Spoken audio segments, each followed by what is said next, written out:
What's up everyone, John Rettinger from Techno Buffalo here. You know that we love smartphone smackdowns, and in this edition of our Versus series, we've got the two kings of AT&T's hill. In one corner, we have Apple's iPhone 4, and in the other, we have Samsung's Captivate, a variant of their Galaxy S series of phones. So we're going to put these two suckers head to head in a 10-round series and see who really is the king.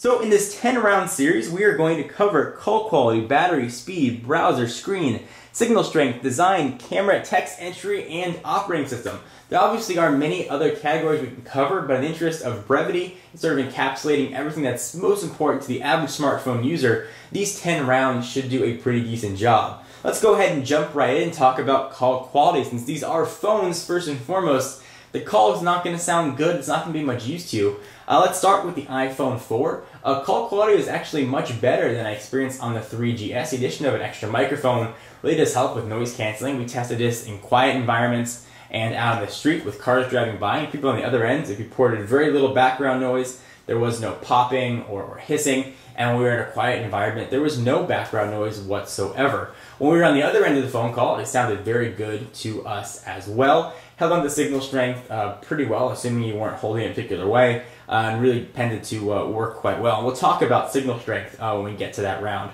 So next, let's jump over to the Samsung Captivate, which also has very, very solid call quality. It was crisp, it was clear, there was no white noise in both of our tests, so city streets and indoors. So you're going to get a very good calling experience from either of these devices, which we're very happy to report. We like to give high marks when phones deserve it. And both of these actually have very good call quality, assuming you're getting a signal wherever you are at. And both of these were on AT&T's 3G network. So round one is going to be a tie. Let's go ahead and jump right on into battery, since these things are going to suck a lot of juice. The 3.5-inch screen of the iPhone or the 4-inch screen on the Captivate, assuming you're going to use a lot of battery power. So you want to make sure that you're going to have something that can get you through a full day. So the battery on the iPhone, you're going to get 14 hours of talk time, or just about 840 minutes, and 300 hours of standby time. On the Captivate, you're going to get 5.83 hours of talk time, or 350 minutes of talk time, and 340 hours of standby time. So when it comes to actual talking usage, the iPhone more than doubled the battery life of the Captivate. Captivate's going to have about 40 hours extra of standby, 300 versus 340, but in actual usage and daily usage, I can get through a full day of heavy internet and heavy email on the iPhone with about 40% battery left. End of the day on the Captivate, I was just pushing maybe 5%. So in sort of real-world tests, you can clearly see a difference between the batteries here. So unless you have a car charger or you can charge at your desk while you're at work, you're going to have a difficult time getting through a full day's use with the Captivate, assuming you're going to use it to its fullest potential. So the battery round definitely has to go to the iPhone 4. It does a really great job of getting through a full day. So the iPhone 4 is going to take battery. Alright, so next let's talk about speed. Both of these are running almost identical 1 GHz processor. You may have heard the word hummingbird thrown around. SANS, the processor that Samsung's using here in the Galaxy S devices, which is very, very, very similar to the A4 chip found in the iPhone 4, also clocked at 1 GHz. It's been reported that the Hummingbird chip is actually much faster than the Qualcomm-built Snapdragon chips that we've seen. So we'll go ahead and put that to the test in future videos. But I will say that this thing is a screamer, as is the iPhone 4. Let's go ahead and check speed. So first, let me show you that all apps are going to be closed in the background to sort of make this a little bit fair. And I turned off the live wallpapers here on the Android device. So go ahead and use the Task Killer program and make sure everything's closed up. We'll kill all selected apps. I'm going to do the same thing here on the iPhone 4 to make sure things are closed. Although I know it doesn't really true backgrounding, I want to make sure that at least we're comparing apples to apples. Make sure that all the available memory is free for these tests. So go ahead and close everything. I can see I've got a lot of things open here on the iPhone 4. I think we're slowly getting to the end of the open programs. At least I hope so. And there we are. Okay. So let's go ahead and see how these things compare in the speed department. We'll do a full browser comparisons later, but let's see how they load websites. So we connect into the same Wi-Fi network, and these are pages that have been loaded on both devices before, so consider this a test of sites that you visit on a regular basis. Let's go ahead and open up Safari. We've got Techno Buffalo getting queued up there. We'll shoot up Techno Buffalo getting ready to queue it up here as well. Alright, so we have Techno Buffalo queued up on each of these devices. I'm going to zoom in a little bit so we can get a better sense of how these are going to work. I'm going to go ahead and just hit a simple refresh on each, and we'll check the browser speed. And again, both of them are on the same Wi-Fi network. So we've got it ready to go here. I'll do a quick refresh here as well, and we'll see which one is indeed faster. Alright, and they are off, and they are hit at almost exactly the same time, which is actually harder to do than you'd think.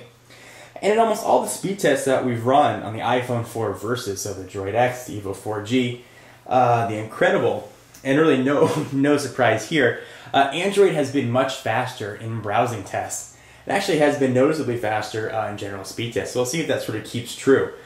So in the browser test, at least for this website, clearly the Captivate was much quicker. Let's go ahead and try another website. We'll try the YouTube channel, youtube.com/John4Lakers.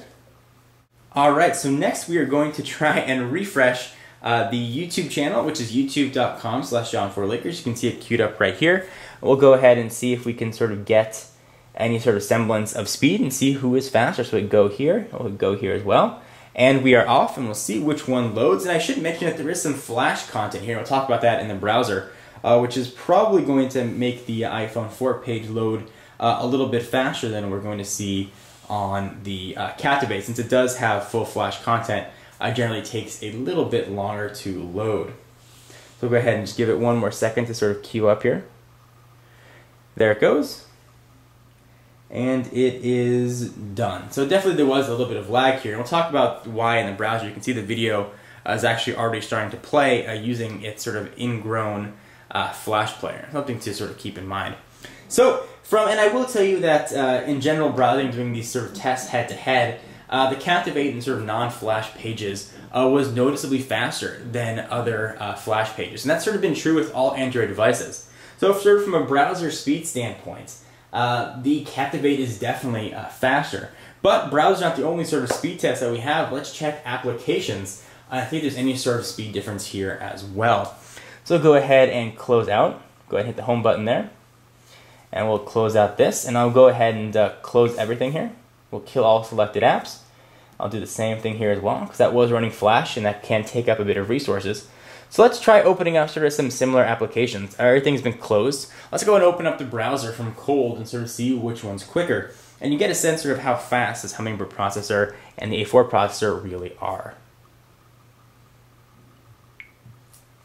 So that wasn't so fair. I hit it a little bit later. But you can still see that even the delay that I hit it, there's still a bit of a difference, but they're opening up different web pages. Let's go ahead and try something a bit more similar. Let's go ahead and open up, let's say, calendars on each. So go ahead and go to applications. You can get a little bit of a sense as to what the calendar system and the applications look like here on the Captivate.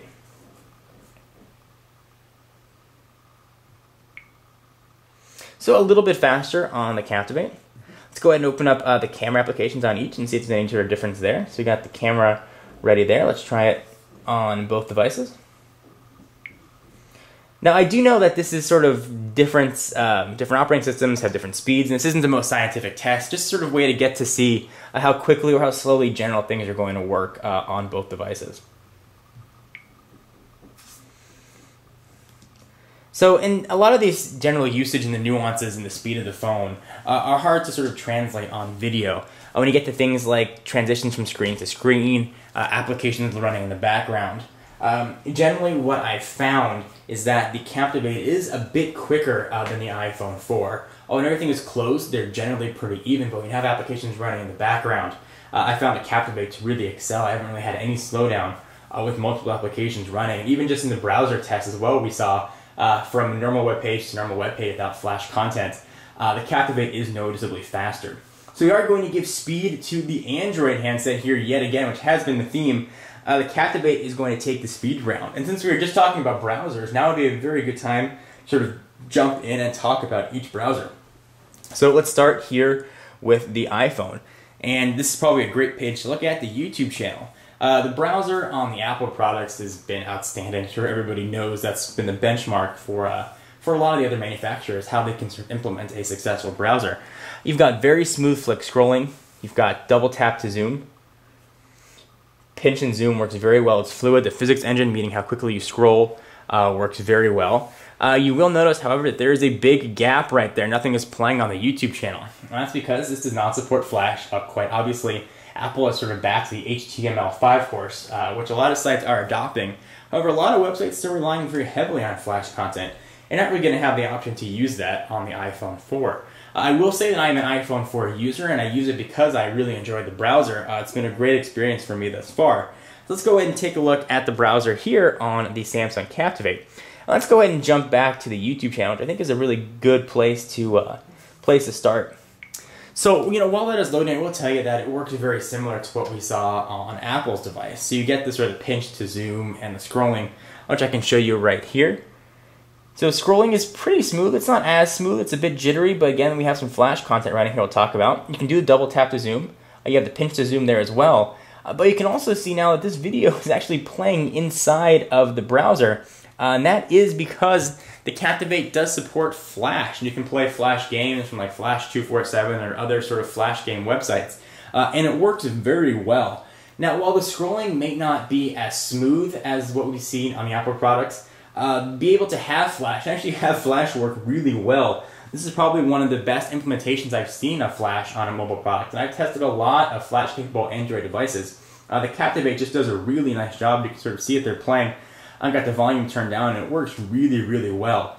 So when it comes to browser, I'm very happy to give up maybe a little bit of smooth scrolling to have the ability to view almost any website on the internet. So browsing is sort of very tough, but this round also has to go to the Captivate as well. The addition of Flash really makes it exciting. You can see the video there is actually playing very smoothly, and surprisingly, the audio is synced up to that as well.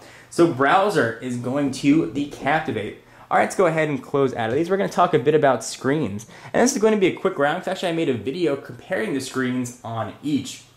So the iPhone 4, and I'll put a link to that video right now. You can take a look at that and sort of get a full, almost 10-minute overview on the screen technologies. But very briefly, the iPhone has a 3.5-inch capacitive screen, something Apple's calling a Retina Display. Essentially means a 640 by 960 resolution. It can show over 16 million colors. The Captivate, on the other hand, has a 4-inch capacitive Super AMOLED screen, which I talked about a bit earlier. The touch technology is actually built into the glass itself, so you're going to get sort of darker blacks, sort of richer colors, and a higher contrast ratio than you get on other phones. You're also going to get better visibility in the sunlight. It's got a resolution of 480 by 800. I sort of compared both of these, and the overall conclusion was that they were very, very, very evenly matched, with one offering features that the other one didn't. The Captivate is a bit of a grayish hue to the color, where the iPhone 4 does not. Color saturation is very bright on the Captivate, and a little bit darker on the iPhone 4. However, you can sort of see less pixels, and that was sort of when the screen resolution came into play. So this one really is a personal preference round. Go ahead and watch that video for a full overview. But this one is definitely a tie, and really it's a fantastic tie, because you can't go wrong either way. Both of them just work very, very, very well. So whichever phone you decide to go with, you're going to get a fantastic screen. Alright, let's go ahead and talk about Signal. And you guys may have seen another video that I did comparing the iPhone death grip on 7 other devices. Certainly the iPhone 4 suffers from the signal degradation when you hold it. The Captivate actually does almost worse than the iPhone 4. Go ahead and check that video. The antenna must run on the right-hand side, because when the phone is held with the right hand like this, the bars drop very, very, very quickly. So this one is also a tie, but it's an unfortunate tie because both of them suffer from severe antenna issues. Certainly the iPhone 4 has been a lot talked about it, and a lot of phones sort of have this, although Apple seems to have put a big bullseye on theirs, push here to lose reception. The Captivate is mostly on the right-hand side, so this one is a very sort of unfortunate tie to have, because neither one of them really shines as far as antenna and sort of death grip degradation. And the Captivate, it really isn't, you don't have to grip it very tightly. You can still sort of hold it in your hand, you still have that signal strength drop out. So unfortunately, this one is also going to be a tie. So let's talk next a bit about the design. Certainly you want to feel good pulling out a smartphone. Status is always sort of a little bit associated with these sort of devices. Let's sort of talk about how each of them look. The iPhone has a bit of a premium feel to it. It's got glass on the front, and certainly it has glass on the back as well. It's got stainless steel bands running around the side. here and here, and it's got a very nice weight to the phone. It feels like it's made of very premium materials. The Captivate has this gorgeous 4-inch screen, which is just big enough to be usable and not big enough that you're going to have trouble putting it into your pocket. The back is made of a plastic and metal combination. The plastic here, metal here. No LED flash on the back, which we'll talk about a little bit later. Captivate does feel very nice in the hand. It does feel a bit lighter than the iPhone 4, and the plastic does make it feel a little bit cheaper. So from a design standpoint, certainly you're going to get a removable back on the Galaxy S, in this case the Captivate. We're not going to be able to remove the battery on the iPhone 4. But from a design and aesthetic standpoint, I think the iPhone is sort of a classic look. And this round is going to go to the iPhone. I can already hear the comments going crazy. But I prefer the way that the iPhone 4 looks to the Captivate. Both are very good looking devices. However, if I had to choose one that I was picking just based on aesthetics alone, I would have to go to the iPhone 4. Alright, so next let's talk about camera. Both feature 5 megapixel cameras, and I'll show you guys some sampling pictures and video of what each will look like. So there's some differences here. You've got the 5 megapixel sensor on the back of the iPhone, and the 5 megapixel sensor here on the back of the Captivate. However, you'll notice that the iPhone has an LED flash, whereas the Captivate does not. The iPhone also features a front-facing VGA camera for video chat, which the Captivate does not. So I'll put the videos and pictures up right now. You guys can go ahead and take a quick look to see what that looks like.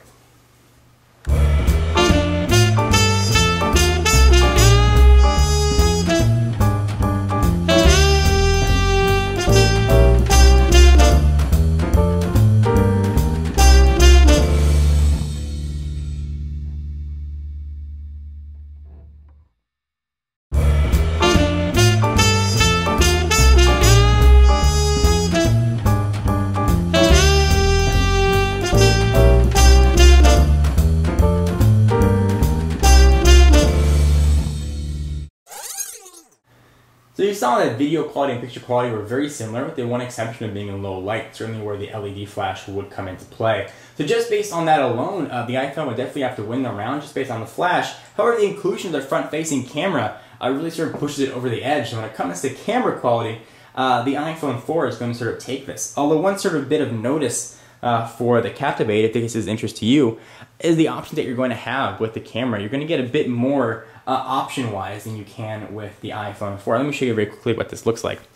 So you can go ahead and pick your different shooting modes: beauty, continuous, vintage. These are almost like filters that go on top. You can go ahead and pick your scene mode, whichever you're taking pictures of, and there are a ton of choices.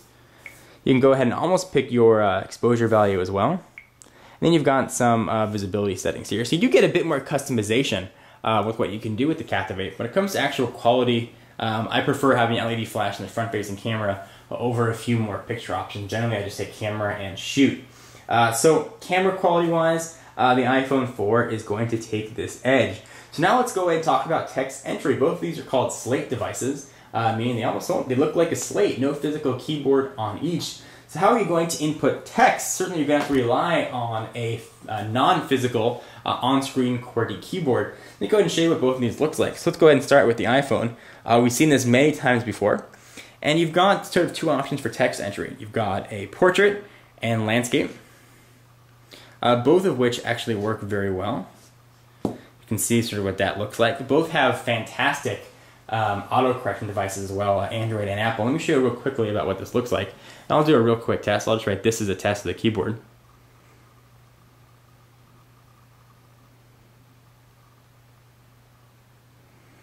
So one quick error, but two errors actually. I'll go ahead and move this over and try this one more time on portrait.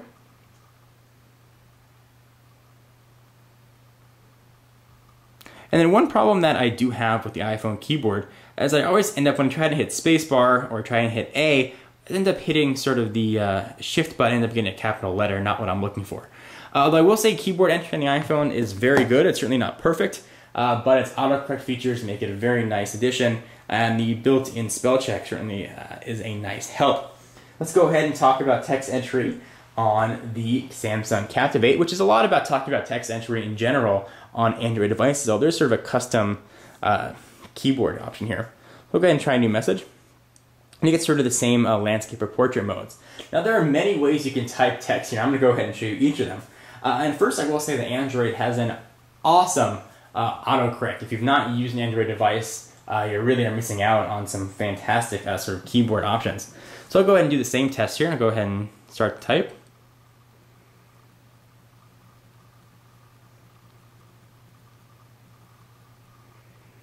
So this is a test of the keyboard, sort of one very small error there. And this is a device that I haven't been using for months and months like I have the iPhone. Certainly the iPhone 4 just came out, but I've been using the 3GS and before that. You can see how very quickly I picked this up. Using this for just a few weeks, I've gotten very, very quick at it. You can also certainly type in landscape, which works quite well as well. So this is a test. You can see I just made one quick error there, but with Android, there actually are other ways that you can input text, and some things that I really like about the Android operating system. So let's take a look at sort of what that is and sort of how it works. You are going to have the option for using voice to text, which is a fantastic sort of way. You go ahead and talk exactly what you want it to say, and Android will actually put it in for you, and it works just very, very, very well. Demonstrated many times in the past. Another sort of keyboard option you're going to have on the Captivate is also something called swipe, which is going to let you sort of drag your fingers to and from on different keyboards. Something that I've gotten used to, but it's another way to input text, and people tend to generally like it. So keyboard to keyboard, it seems evenly matched, but the addition of the voice to text and swipe really make the Captivate a very compelling way to input text and just work really, really well. So if you have to pick one, it definitely has to go to the Captivate as far as text entry, just because there are a ton of options. Bigger screen makes for a more spacious keyboard. So the Captivate is going to take this round. All right, so next let's talk about operating system, which is sort of the biggest difference between the two.